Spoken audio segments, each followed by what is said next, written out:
O que é destaque nesta edição?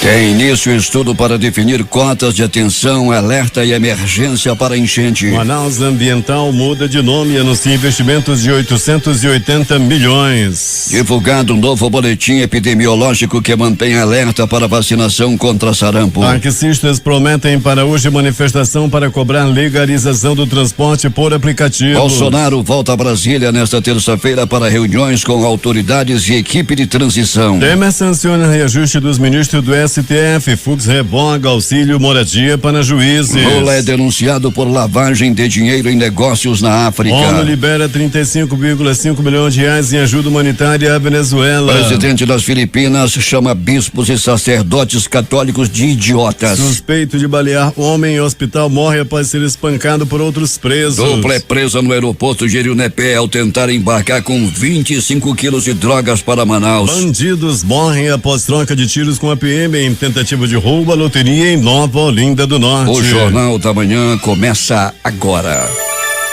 5:47.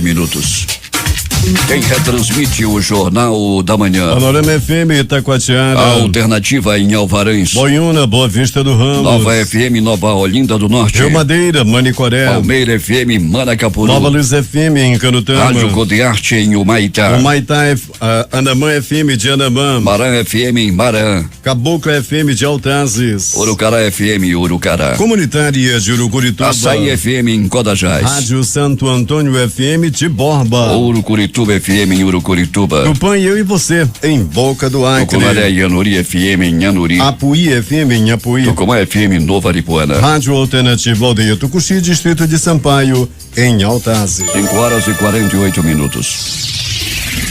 Em busca da informação, encontrou Jornal da Manhã, Rádio Difusora. Previsão do tempo.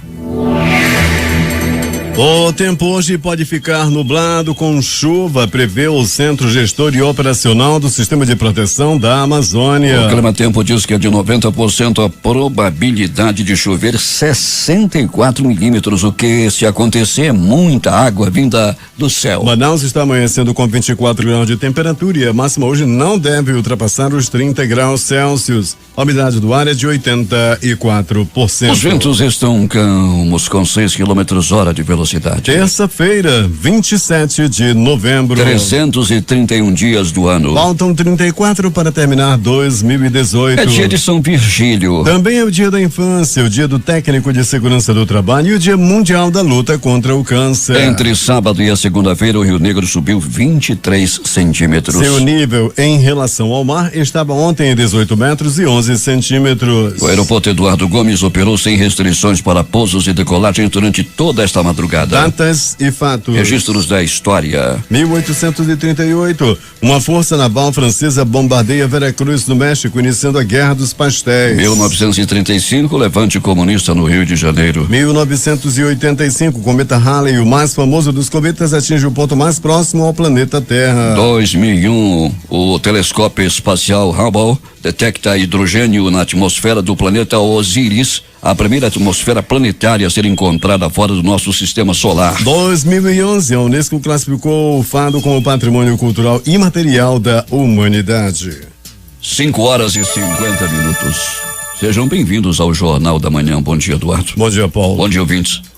Um grupo de taxistas de Manaus promete fazer um ato público hoje para chamar a atenção da sociedade e da prefeitura em relação à regulamentação dos transportes por aplicativos. O ato organizado pelas cooperativas do estado do Amazonas vai se concentrar a partir das 8 horas na Alameda do Samba, no Dom Pedro, na zona centro-oeste, e vai seguir em carreata, segundo os organizadores, até a prefeitura, na Compensa. O protesto é para cobrar do poder público a legalização dos transportes por aplicativos existentes na cidade, para que os taxistas não sejam mais prejudicados com a concorrência considerada por eles desleal.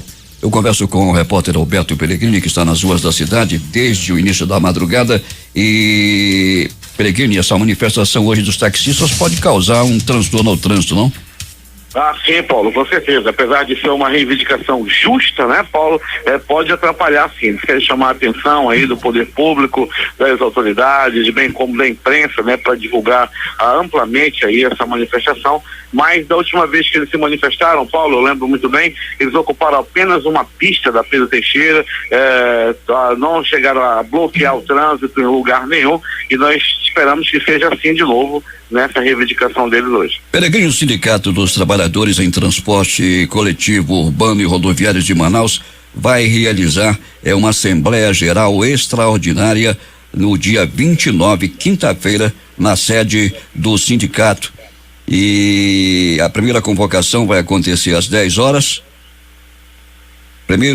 E vão tratar de discutir o cancelamento do plano de saúde da Apvida, discutir o pagamento do 13º salário, discutir o pagamento das férias atrasadas dos trabalhadores da empresa Global e aprovar greve geral por tempo indeterminado e ainda assuntos gerais. Peregrine, por que se fala já em greve geral por tempo indeterminado? Paulo, que os trabalhadores estão insatisfeitos, né, com toda essa pauta que você colocou. Os trabalhadores entram de férias, retornam das férias e não recebem seus salários. Ao plano da Apvida, o trabalhador do transporte rodoviário vai em busca de consultas e não consegue. Dentre outras demandas, Paulo. Pra você ter uma ideia, o vale previsto para ser pago no último dia 20, conforme a gente vem divulgando aqui na difusora, hoje já estamos amanhecendo o dia 27, Paulo Guerra, e o trabalhador, o cobrador, o motorista, os demais funcionários do transporte rodoviário ainda não receberam os salários previstos para o último dia 20.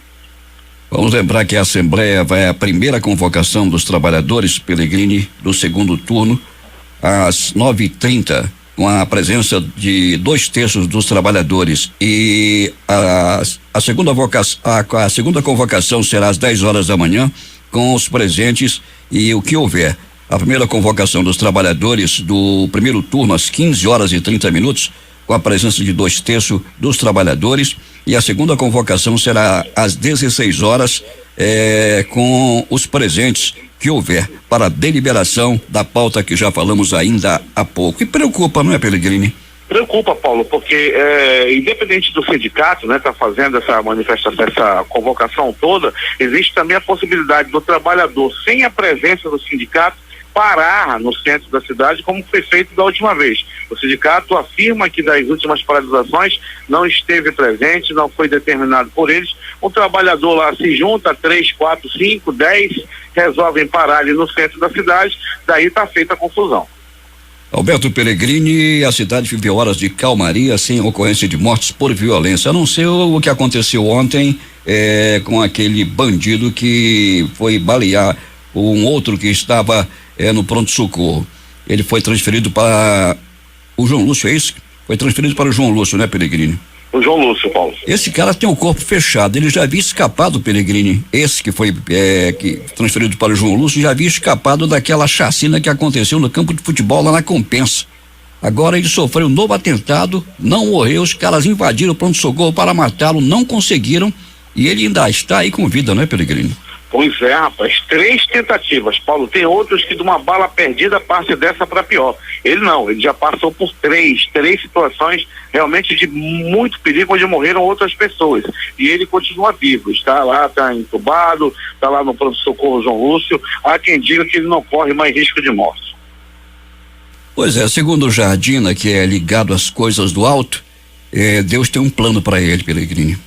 Para esse rapaz, porque ele já escapou de várias. Eu também acho, Jardim. O plano deve ser na próxima, ele partir desta para pior. Pois é. E o que aconteceu na realidade foi que o colocaram com os outros bandidos que foram presos e ele foi espancado dentro da viatura da PM, né, Peregrino? Pois é, ninguém gosta dele, Paulo. A polícia não gosta, a sociedade não gosta, e bem como os outros presos também estão querendo dar fim nele. Mas ele tem aí, né, a oportunidade realmente de tentar mudar, já que escapou da morte por 3 vezes em situações assim delicadas. Pois é, mas eu falava do bandido que atirou nele, e ele foi preso dentro do pronto-socorro, ainda colocado dentro da viatura com outros 2 bandidos, e ele foi espancado pelos outros 2, eram de facções rivais, Peregrino. Já pensou essa confusão dentro daquele xadrez enorme da viatura? A pessoa pisando, aquela coisa toda, e algemada. Rapaz, o negócio não foi fácil. Paulo, essa situação está realmente muito complicada. O bairro do Mutirão vive momentos de terror devido a facções, né, que estão se desentendendo. A situação realmente é muito complicada em relação ao negócio de facção criminosa. Ontem mesmo, numa entrevista coletiva, o coronel Amadeu Soares, o coronel Cláudio, e outros da polícia e da alta cúpula afirmaram que a invasão no hospital foi ordenada pelo CV, pelo Comando Vermelho.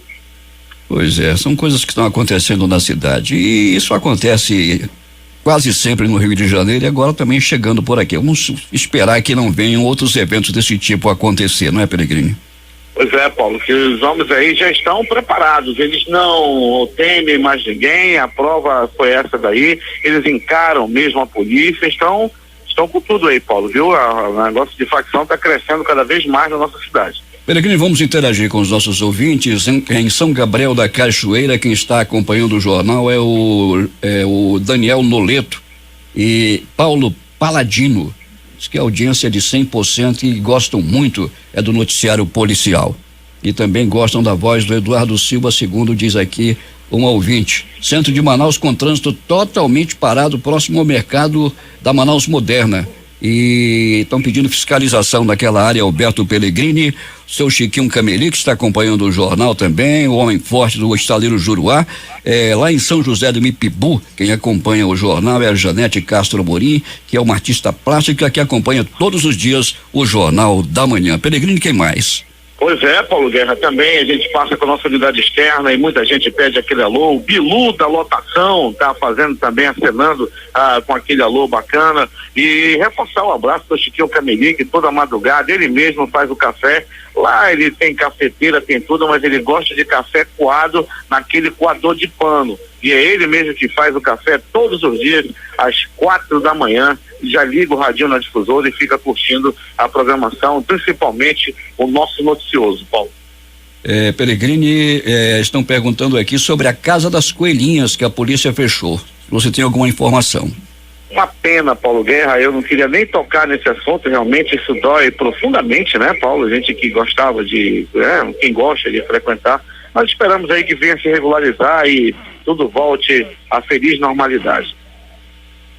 Tá bom, Pellegrini, você foi visto na festa da Rádio Difusora, no teatro e também lá no Largo de São Sebastião para assistir o Elimar Santos, que você estava bastante eufórico, segundo me conta aqui o Jardina, que foi um dos apresentadores, estava no palco também muito eufórico e emocionado. Cobiçadíssimo o Itamar, inclusive, né? Muita gente olhando para o Itamar, todos queriam conhecer o Itamar Jardina, fez um sucesso danado. Paulo, eu tenho detalhes para te contar dessa festa, rapaz. Teve muita coisa, eu tenho muito a te falar, Paulo. Tá bom, Pellegrini, vamos nos encontrar então para que você possa me narrar o que aconteceu. Até daqui a pouco. Paulo. Até daqui a pouco, Pellegrini. Muito bem, daqui a pouco vamos voltar com mais informações aqui dentro do nosso noticioso no Jornal da Manhã. Paulo, nós estamos nesse momento em frente à garagem da Global, na zona leste da cidade, onde o tempo é bastante nublado nesse momento. Paulo Guerra. Quem retransmite o Jornal da Manhã, Web Rádio Circuito FM e Show dos Bairros em Altazes. Voz Seis Irmãos, Porto de São Raimundo. Voz Ariaú. Voz Cabocla, Vila Rica de Caviana. Beruri, Josivan em Beruri. Voz Web Rádio em Maués. Voz da Esperança em Acajatuba. Comunitária da Colônia Antônio Aleixo. Portal em Amundá, ponto Web Rádio. Comunitária Nossa Senhora do Carmo, na Vila do Jacaré. Voz Amiga Lago do Limão. Cultura no repartimento do Tuiué. Big Boy em Iranduba. Comunitária Anhanguera, na Foz do Condumã, distrito de Borba, e Voz da Liberdade em Boa Vista do Ramos. O tempo é instável em Manaus, com céu nublado e temperatura de 24 graus. Há pouco falava que iria encontrar com o Alberto Pellegrini e o José Alberto Zegdeg, lá de Manacapuru, que é o nosso correspondente, está dizendo aqui: quero participar desse encontro, espero ser convidado para ir à Capela de São Dedé. Onde é que fica essa capela?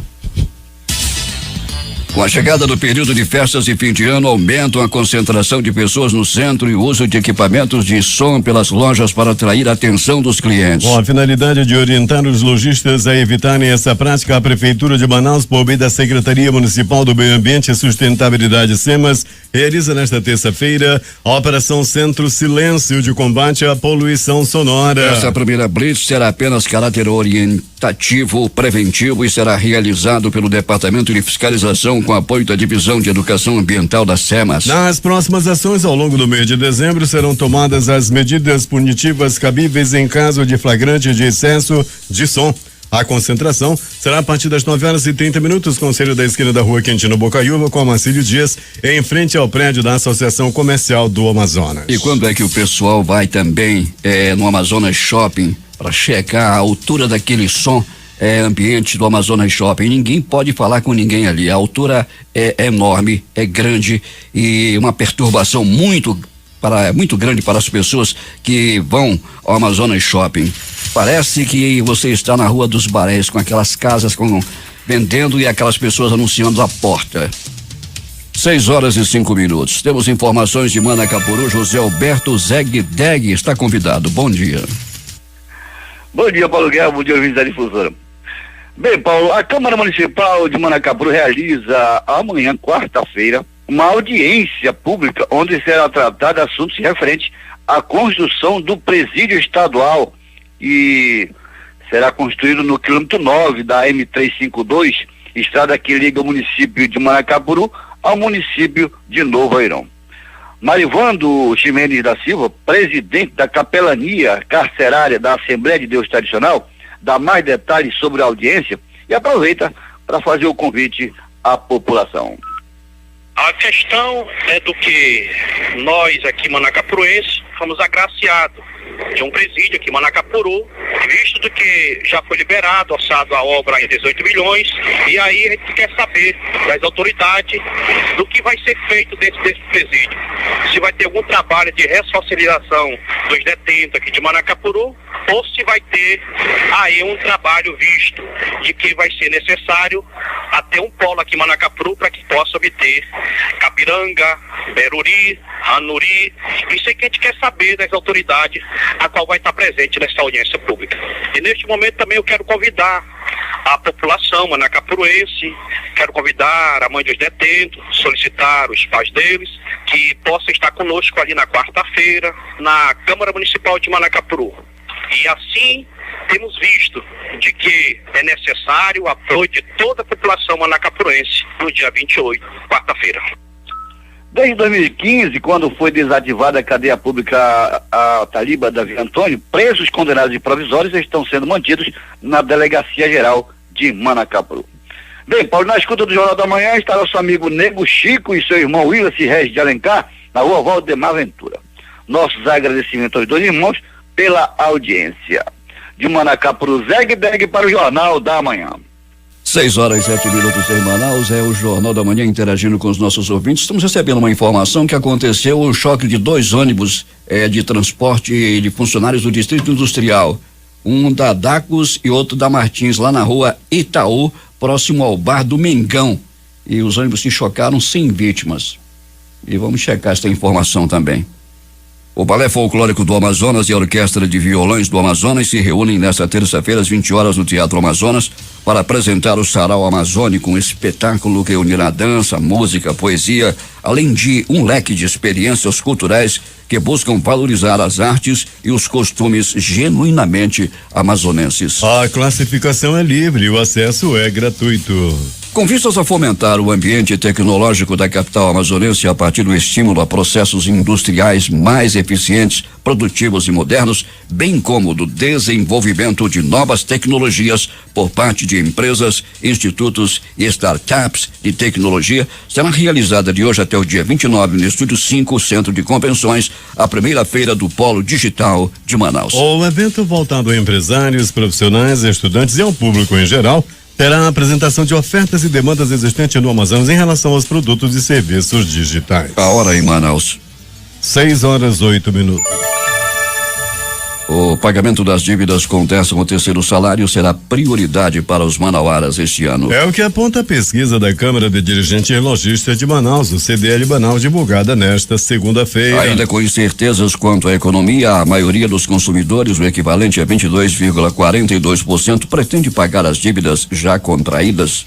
No entanto, há quem vai priorizar a compra de vestuário, 17,50%, para as festas de fim de ano. De acordo com o estudo, a quantidade de pessoas que vai pagar dívidas aumentou 1,79% frente a 2017. O município de Manaus notificou desde o dia 5 de novembro 19 novos casos suspeitos de sarampo que ainda estão em investigação, aguardando o resultado laboratorial para confirmação ou descarte. O número consta no 38º Informe Epidemiológico de Monitoramento de Casos de Sarampo da Prefeitura de Manaus, divulgado nesta segunda-feira pela Secretaria Municipal de Saúde, indicando que mesmo com a redução na quantidade de novos casos suspeitos, ainda há circulação do vírus na cidade. Com isso, a Prefeitura mantém o alerta das unidades de saúde para a intensificação da vacinação de pessoas na faixa etária de 6 meses a 49 anos, como recomendado pelo Ministério da Saúde. Em Manaus, desde o início do surto da doença, no mês de fevereiro, foram notificados 8.792 casos de sarampo, que inclui 7.942 registros confirmados, 831 descartados e os 19 casos que continuam em investigação aguardando resultados laboratoriais. Entre todos os 7.942 casos confirmados, 26,2% estão na faixa etária de 20 a 29 anos, seguida da faixa etária de 15 a 19 anos, 22,5%, menores de 1 ano, 15,9% e de 30 a 49 anos, 15%. O Tribunal de Contas do Amazonas, por meio da Secretaria-Geral de Controle Externo, CSEX, abriu um importante canal de comunicação institucional com a sociedade civil organizada na manhã de ontem como mecanismo de integração e cooperação técnica que vai integrar o Estado e os municípios do Amazonas. Por meio de realização de audiência pública e com o apoio de integrantes da sociedade, foram selecionados temas relevantes que nortearão as atividades técnicas desenvolvidas pelas comissões de fiscalização para o exercício de 2019. A reunião faz parte do programa de fiscalização participativa a ser implementado pela CSEX, com o incentivo da conselheira presidente do TCE, Yara Lins dos Santos, e dos demais membros do colegiado. O ministro da Educação recebe homenagem em Iranduba e anuncia a liberação de recursos para a construção do campus do IFAM no município. A reportagem é de J. Rai.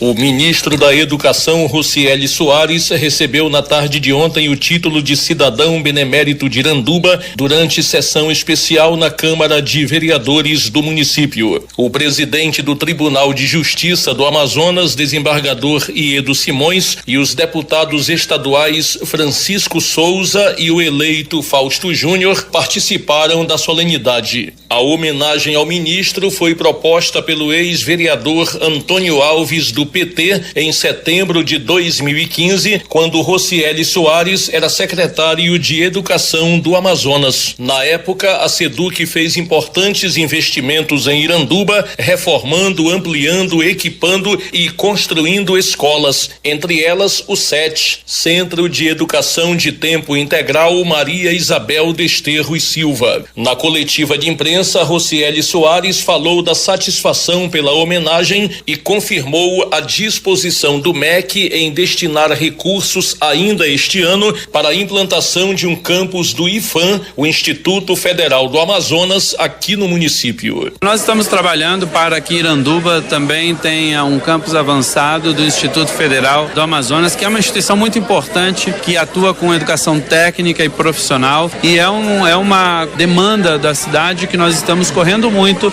para poder atender no Ministério da Educação. Temos a primeira etapa agora que precisa ser resolvida pelo município com a Câmara de Vereadores, que é a doação da área. Assim que houver a doação da área, nós destinamos os recursos, tem que correr bastante, especialmente a etapa daqui com a definição da área.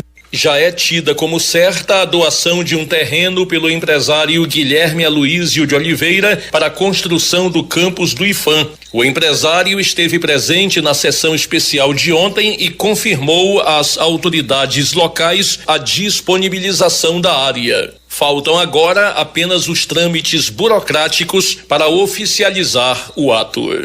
Para o Jornal da Manhã, J. Rai.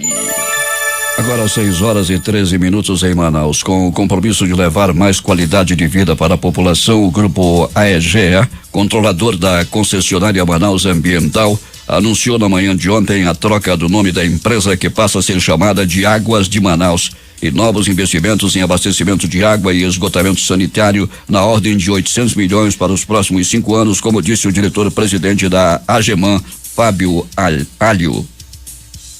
Essa mudança será importante porque há uma preocupação do poder concedente, da pessoa do prefeito Arthur Vigílio, em sanear a cidade de Manaus. A AGEMAN faz uma avaliação técnica, vai emitir um relatório anual, mas muito positivo. Efetivamente, há investimentos e os planos dentro do contrato de concessão estão sendo cumpridos com critérios técnicos, jurídicos, observado toda a demanda que o poder concedente vem solicitando à empresa. Ao falar sobre o novo nome da empresa e a manutenção dos investimentos na cidade, o diretor-presidente da concessionária Águas de Manaus, Renato Médicis, destacou o volume de recursos que serão alocados nos próximos 5 anos na capital, com o propósito de demonstrar o compromisso da empresa com a melhoria do saneamento.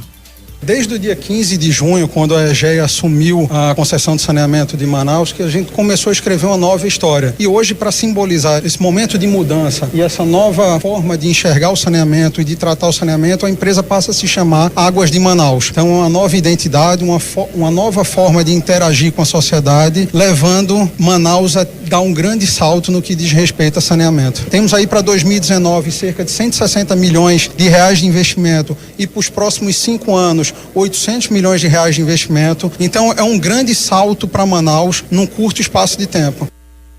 6h15. O julgamento do mandado de segurança para obrigar o governador Amazonino Mendes a executar as emendas impositivas feitas pelos 24 deputados ao orçamento do estado para 2018 está marcado para hoje. A apreciação será pelo Pleno do Tribunal de Justiça do Estado do Amazonas. Em junho, a Procuradoria da Assembleia Legislativa judicializou o pagamento das emendas com a justificativa de que elas deveriam ter começado a serem cumpridas a partir de abril deste ano, o que não aconteceu. Começou ontem aqui em Manaus o levantamento de informações para a definição das cotas de referência de enchente, atenção, alerta e emergência em municípios das bacias do Solimões, Amazonas e alguns da região metropolitana de Manaus. O trabalho é realizado pelo Serviço Geológico do Brasil e pela Defesa Civil do Amazonas. As primeiras coletas começaram pelo bairro de São Jorge, na zona oeste de Manaus. Além de Manaus, serão estudados os rios de Iranduba, Careiro da Várzea, Manacapuru, Beruri, Codajás, Coari, Anamã e Itacoatiara. Nas cidades, pontos iniciais de alagamentos devem ser levantados com uso de GPS. Além de meteorologistas da Defesa Civil do Amazonas, técnico do CPRM e defesas civis municipais participam da coleta de dados. A ação é realizada no estado desde 1989 como parte do Sistema de Alerta Hidrológico do Amazonas, que faz o serviço de monitoramento dos processos anuais de cheias e vazantes nas regiões dos rios Solimões, Negro e Amazonas. Entre os frutos do projeto está a previsão de fenômenos naturais críticos conhecidos como alerta de cheia. A medida embasa a tomada de decisões estratégicas da Defesa Civil do Estado. Polícia. 2 homens foram presos com uma carga de 25 quilos de cocaína e maconha no aeroporto de Eirunepé. A dupla foi presa ontem ao tentar embarcar para Manaus com os entorpecentes. A polícia lhe disseram que receberiam 12 mil reais cada um pelo transporte das drogas. Uma denúncia anônima fez com que policiais militares e civis da 7ª Delegacia Interativa de Polícia do município montassem uma operação para chegar até os suspeitos. 2 homens morreram durante a troca de tiros com a polícia após uma tentativa de assalto a uma loteria no município de Nova Olinda do Norte. 2 criminosos ainda conseguiram fugir. O caso ocorreu na manhã desta segunda-feira em uma casa lotérica na rua Janauari. De acordo com a polícia, 4 homens invadiram a loteria e fizeram clientes e funcionários reféns. Todas as pessoas foram rendidas e a quadrilha conseguiu levar num malote contendo aproximadamente 4 mil reais. Na fuga, os criminosos se depararam com policiais militares e houve confronto. O dinheiro foi recuperado e 2 criminosos foram mortos. Eles ainda não foram identificados. Ainda conforme a Polícia Civil, a quadrilha não seria do município. Os 2 fugitivos estão sendo procurados. Everton Lima Martins, de 23 anos, suspeito de atirar em um paciente dentro do hospital e pronto-socorro 28 de agosto, morreu na manhã de ontem. Segundo a Polícia Militar, ele foi espancado por 2 outros suspeitos dentro de uma viatura e teve morte cerebral. O jovem invadiu o hospital na noite do domingo e efetuou um disparo de arma de fogo contra um homem que horas antes tinha sido internado após ser baleado. De acordo com a Polícia Militar, Everton integrava um grupo de uma facção criminosa rival que foi ao hospital para terminar o serviço. O alvo sobreviveu. Everton, que em um vídeo das câmeras de segurança do hospital aparece efetuando um tiro a queima-roupa contra o alvo, chegou a ser atingido também dentro do centro hospitalar por um tiro de raspão na perna. Ele saiu do hospital caminhando caminhando escoltado por policiais militares e foi colocado dentro de uma viatura junto com outros 2 presos. Dentro da viatura, os 2 presos o espancaram até a morte. 6h23 em Manaus. Alberto Peregrino, o que mais aconteceu nas últimas horas na cidade?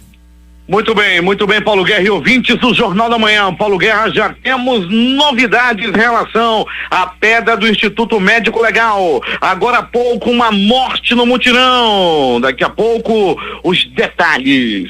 Mas, Paulo Guerra, a polícia militar, a força tática nas ruas da cidade. Um homem e um outro menor de idade, Paulo Guerra, estavam vendendo droga na área da zona norte da cidade. De repente, uma denúncia foi feita para os policiais da força tática, que rapidamente deslocaram suas viaturas para o local e conseguiram apreender a droga e também prender os traficantes. Aconteceu na área da Cidade Nova. Grande trabalho da Força Tática, tirando bandidos de circulação ao comando do Coronel Klinger Paiva.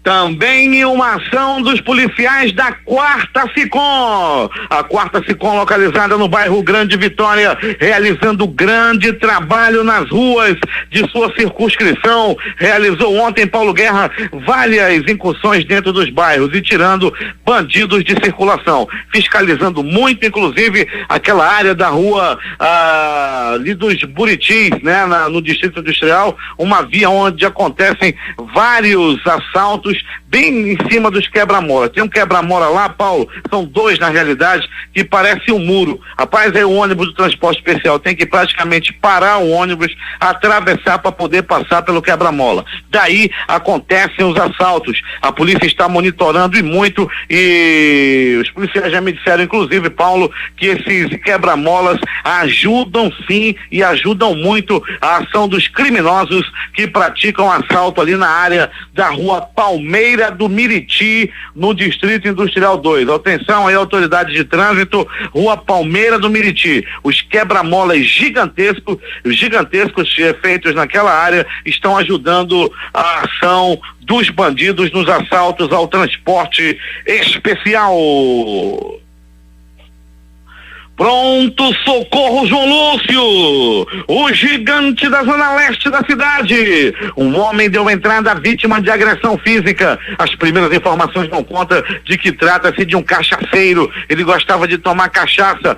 Todo fim de semana ele toma 2, e ontem, rapaz, em plena segunda-feira à noite, ele resolveu empurrar algumas, e ele se empurrou na bebida forte, rapaz, não deu outra, ele acabou ficando completamente embriagado. Na volta para casa, acabou sendo agredido por bandidos que levaram relógio, celular e carteira da vítima. Muita gente, quando se embriaga, não sabe mais nem onde mora. Tinha um que estava procurando a parada de ônibus perto do Iapetec, que estava andando lá para Beneficente, totalmente ao contrário, e ainda colidiu com Benjaminzito.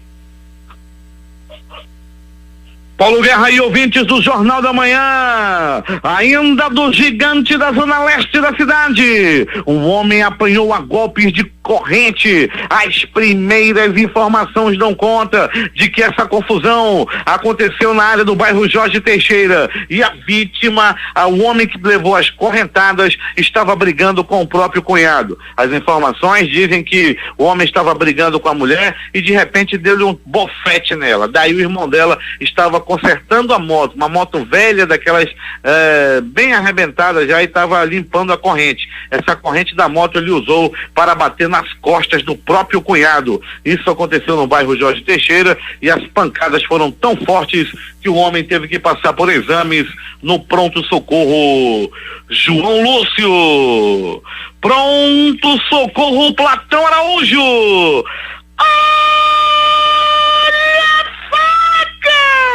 Olha a faca, olha a morte! 2 Dois homens estavam brigando após consumirem cerveja. Logo no começo da noite, tudo era tranquilidade. Um tomava um copo, outro tomava outro, contavam piada, falavam de futebol, falavam sobre mulheres, quando de repente a cachaça começou a subir. Quando de repente o efeito da cerveja também começou a subir e os dois se envolveram em uma briga. Tudo começou com uma discussão, daí a discussão foi se acalorando e eles resolveram ir papeia. Um dava um tapa no outro, até que um deles puxou uma faca. Uma senhora que vinha passando pela rua, obreira da igreja, vinha tranquila, quando viu o homem puxar a faca, ela ainda dizia: olha a faca, segura, queima, senhor, segura. Mas não segurou não, Paulo. O homem pegou a faca e deu-lhe 1, 2, 3 golpes na barriga de seu oponente, que foi levado às pressas ao pronto-socorro Platão Araújo. E as informações dão conta que os dois eram acostumados a beber, bebiam sempre juntos, mas ontem acabaram se desentendendo. Eles tomavam aquela cerveja de pobre, o famoso litrão. Rapaz, a cerveja parece um garrafão. Até acabar a cerveja já tá quente embaixo, mas vem muito, é mais barato. Pessoal, tem outros aí que vão pro shopping, só tomam chopp, não sei o quê. Pessoal mais chique um pouquinho. Esses da Zona Leste tomam a garrafa cerveja de pobre, o famoso litrão. Ainda do pronto-socorro Platão Araújo, um acidente de trânsito envolvendo 2 veículos, uma colisão ocorrida na área do Distrito Industrial, deixou uma pessoa ferida que deu entrada no pronto-socorro Platão Araújo no começo dessa madrugada. Ainda do pronto-socorro Platão Araújo, um homem deu entrada vítima de agressão física. Tudo parece que aconteceu em uma briga de trânsito. Não está confirmado ainda, porque o homem não sabe dizer nada ainda, está com dente quebrado, nariz quebrado, olho machucado, ou seja, todo cheio de hematomas por causa de briga de trânsito. Isso vem acontecendo, vem ocorrendo muito na cidade. Agora, as notícias do Instituto Médico Legal. Saiba agora quem foi para a pedra nas últimas 24 horas. Paulo Guerra e ouvintes do Jornal da Manhã, atenção. A unidade externa do Jornal da Manhã chegava com sua equipe hoje no Instituto Médico Legal. E eu fui lá falar com Alberto Brito, que estava na permanência do IML. Alberto Brito me dizia: Pelegrino, o livro da capa preta está com as páginas vazias. Noite e madrugada com o plantão dos mais tranquilos. Nenhuma morte por violência. Ninguém morreu a facada. Ninguém morreu a paulada. Ninguém morreu por tiro a modo. Paulo Guerra, eu quando li o livro, oh meu Deus, nenhuma ocorrência durante a noite e madrugada. Entretanto, Paulo Guerra, quando saíamos do IML, depois chegava a informação de que um homem estava bebendo na área do bairro Amazonino Mendes, o complexo do Mutirão, quando de repente ele bebia com sua amada, tomava uma cerveja, tomava outra, tomou desde o começo da noite, foi entrando pela noite, foi entrando pela madrugada, chegou a madrugada, Paulo Guerra, iniciou-se o Jornal da Manhã. Logo depois, às 5h50, esse homem armado pegou o revólver e atirou na própria cabeça. Ele tirou a própria vida. Não se sabe o que ele conversava com essa mulher, meu senhor. Só se sabe que depois dessa conversa, ele resolveu meter uma bala na própria cabeça. Você, quando for discutir a relação com sua senhora, todo cuidado é pouco. O Instituto Médico Legal realizou nas últimas 24 horas 53 exames de corpo de delito. E essas foram as notícias da noite e madrugada. A reportagem, Paulo Guerra, agora há pouco, na delegacia chegava um homem que brigou com outro, houve uma briga dentro do ônibus e uma pessoa ficou ferida e deu entrada no pronto-socorro Platão Araújo agora há pouquinho, há cerca de 15 minutinhos. Ele entrou no ônibus, o ônibus lotado, e quando estava esticado o braço, o outro homem dentro do ônibus disse: rapaz, toma um banho, lava esse sovaco, tuas axilas estão fede. Daí começou uma briga, Paulo Guerra, e um levou um tubaço no olho, o outro na boca, que lhe quebrou um dente. Ele entrou agora há pouco dentro do pronto-socorro para que seja feito os primeiros cuidados. Você que não toma banho e vai pegar o busão daqui a pouco, todo cuidado é pouco. Sovaco fede, tá causando confusão nos coletivos. Paulo Guerra. Loteria. Aqui no concurso 4.835 acumulou. A quadra saiu para 94 apostadores, cada um vai receber R$5.295,01. O terno teve 6.958 ganhadores com premiação de R$107,56. As dezenas do concurso 4.835 da quina foram estas: 18, 20, 35, 58 e 80. Repetindo: 18, 20, 35, 58 e 80. A Loto Fácil concurso 1742 também acumulou 14 acertos, 359 apostadores, cada um recebe R$1.826,50.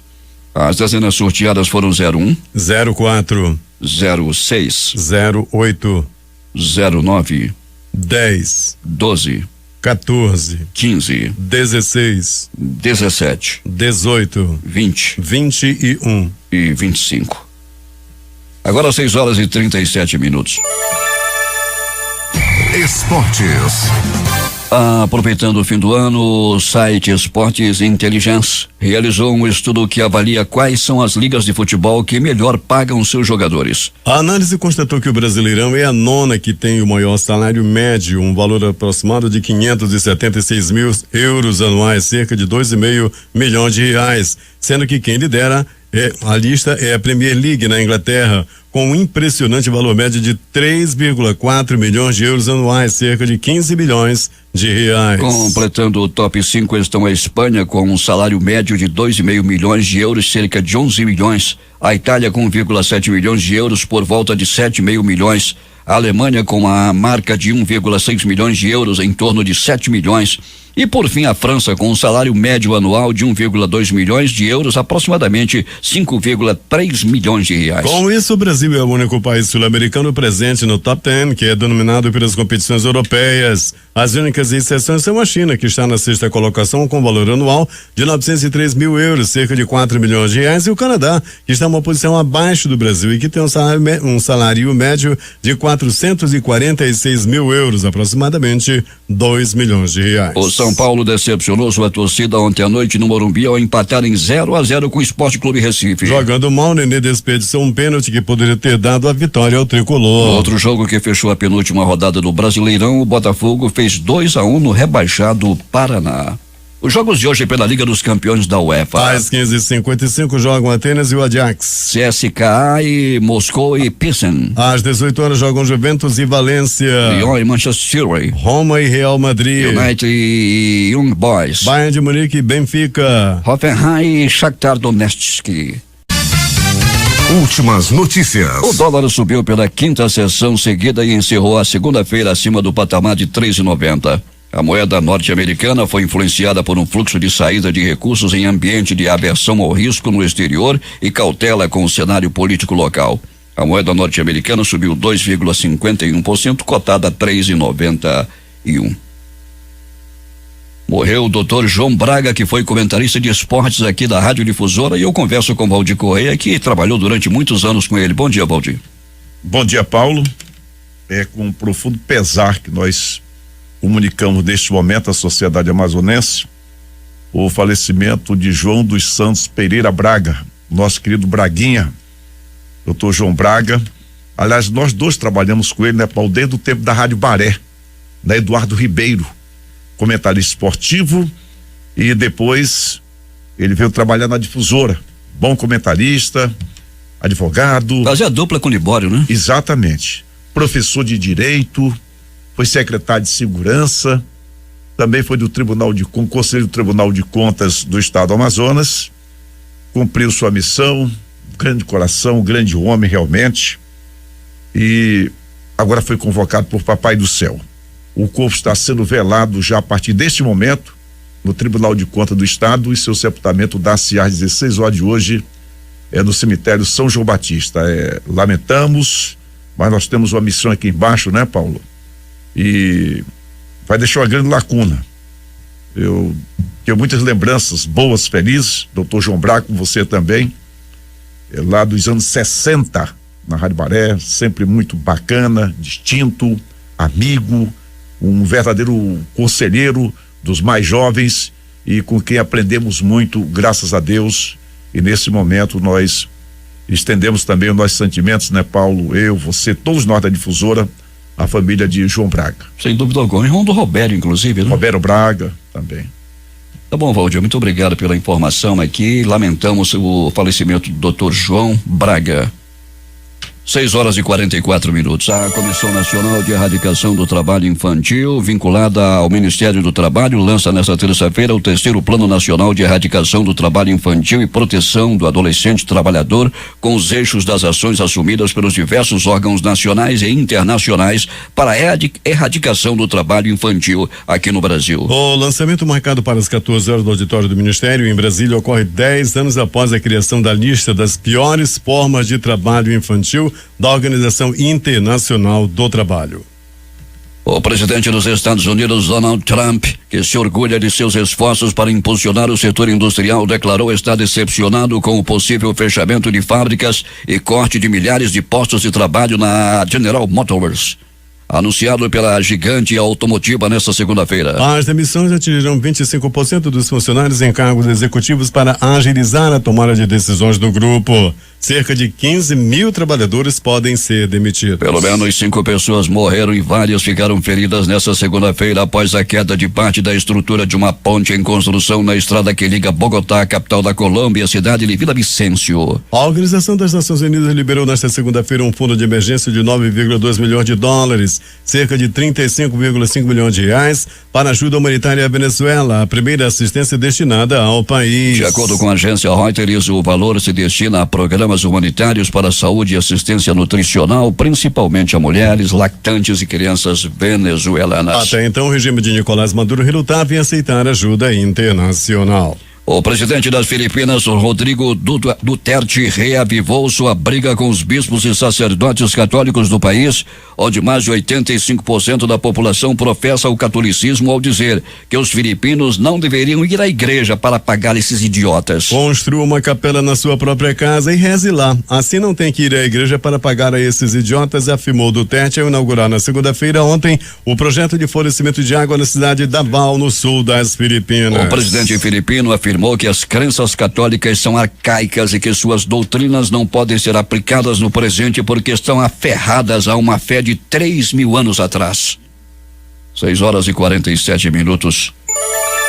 O futuro ministro da Justiça e da Segurança Pública, Sérgio Moro, anunciou ontem a criação da Secretaria de Operações Policiais Integradas para articular ações policiais entre o governo federal e os estados. Para o cargo, ele convidou o delegado da Polícia Federal, Rosalvo Pereira Franco, que foi o superintendente da Polícia Federal no Paraná por 2 vezes, incluindo durante o auge da Operação Lava Jato entre 2013 e 2017. A ideia da secretaria é poder coordenar operações policiais a nível nacional. A força-tarefa da Operação Lava Jato em São Paulo denunciou ontem o ex-presidente Luiz Inácio Lula da Silva do PT pelo crime de lavagem de dinheiro por supostamente ter recebido R$1 milhão para intermediar discussões entre o governo da Guiné Equatorial e o grupo brasileiro ARG para a instalação da empresa naquele país. Segundo o Ministério Público Federal, Lula recebeu a quantia dissimulada em forma de uma doação da empresa ao Instituto Lula entre setembro de 2011 e junho de 2012. No período de um ano, o gasto dos estados brasileiros com aposentados aumentou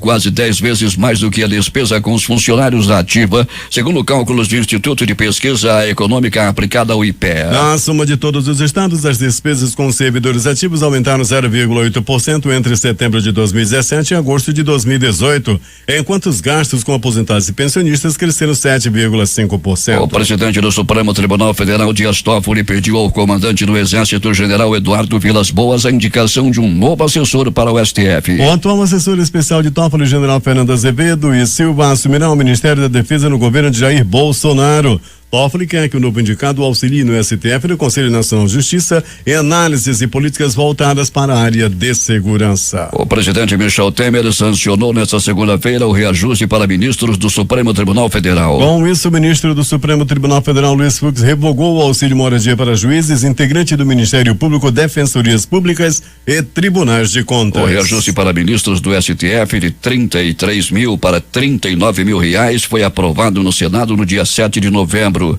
E Temer tinha até esta semana para sancionar ou vetar. Embora o Supremo tenha recursos no próprio orçamento para pagar o reajuste, o aumento causou preocupação no governo federal e na equipe do próximo presidente Jair Bolsonaro, que temiam o impacto nas contas públicas. Isso porque o reajuste de ministros do STF gera um efeito cascata nas carreiras do funcionalismo, já que dispara um aumento automático para a magistratura e para integrantes do Ministério Público. O salário de ministro do Supremo funcionou como teto para o serviço público. O fim do auxílio moradia foi uma alternativa negociada entre o Palácio do Planalto e o STF para reduzir o impacto do reajuste. Hoje havia dito em entrevista à TV Globo no começo de novembro que os juízes não receberiam cumulativamente o reajuste nos salários e o auxílio moradia. Segundo ele, quando o aumento fosse confirmado, o benefício do auxílio moradia nos moldes como é concedido atualmente seria revogado. O auxílio moradia anual atualmente paga juízes de todo o país de R$4.300. Segundo o fluxo, o fim do pagamento do auxílio só ocorrerá quando o reajuste salarial previsto para os ministros do STF chegar efetivamente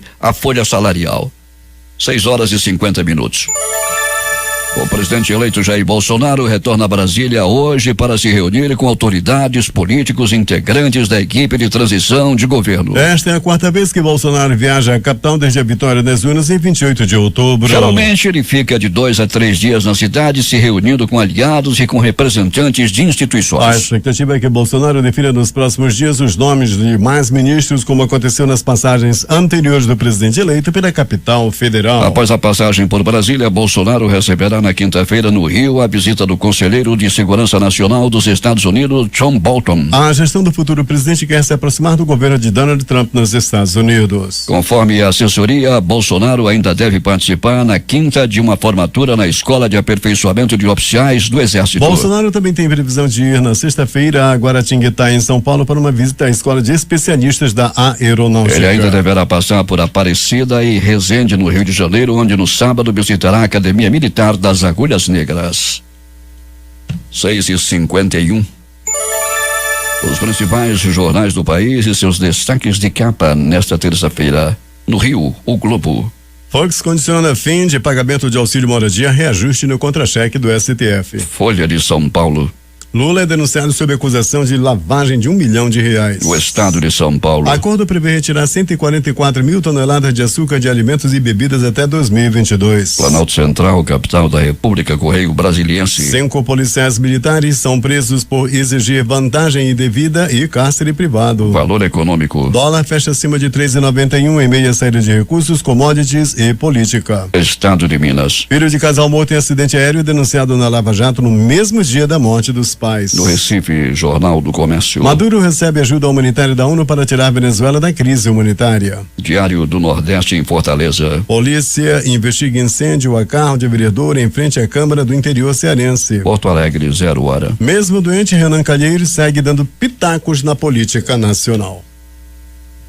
Termina aqui o Jornal da Manhã. Participaram desta edição reportagens José Alberto Zegdeg, J. Rai e Alberto Peregrini. A operação de áudio de Itamar Jardina e Hamilton Cabral. A apresentação Eduardo Silva e Paulo Guerra. Próxima edição amanhã às 5h45.